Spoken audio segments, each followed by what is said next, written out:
గత 18 నెలలుగా రాష్ట్రంలోని 70 లక్షల మంది రైతుల్ని అట్లాగే కోట్లాది కుటుంబాల్ని నోటికొచ్చిన హామీ ఇచ్చి నోటికొచ్చిన వాగ్దానం చేసి మొత్తంగా 420 హామీలు 6 గ్యారెంటీలు 100 రోజులు అని డైలాగులు కొట్టి ఆఖరికి గ్యారెంటీ కార్డులు ఇచ్చి అఫిడవిట్లు రాసి బాండ్ పేపర్ మీద రాసి మోసం చేసి గద్దెనెక్కి 18 నెలల తర్వాత కూడా ఒక్కటంటే ఒక్క హామీ నిలబెట్టుకోగా మీదికెళ్ళి తెల్లారి లేస్తే రంకెలు, తెల్లారి లేస్తే అరుపులు, గావు కేకలు, బూతులు, ఇది తప్ప 18 నెలలుగా చేసిందేమి లేదు.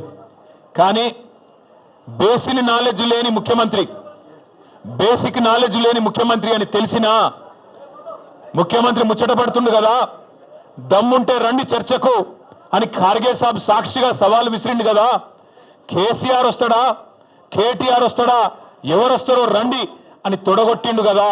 వస్తాడేమో అనుకొని ఇక బేసిక్ నాలెడ్జ్ లేదు కాబట్టి ఓ 72 గంటల టైం తీసుకో, ప్రిపేర్ అయ్యి రా, నువ్వు ఎక్కడికి రమ్మంటే అక్కడికి వస్తాం. ఒకవేళ ఎందుకంటే నీకు మాట మీద నిలబడే అలవాటు లేదు కాబట్టి, నువ్వు మాట తప్పుతావని తెలుసు కాబట్టి నీకు జూలై 8 నాడు 11 గంటలకు మేమే ప్రెస్ క్లబ్కి వస్తాం.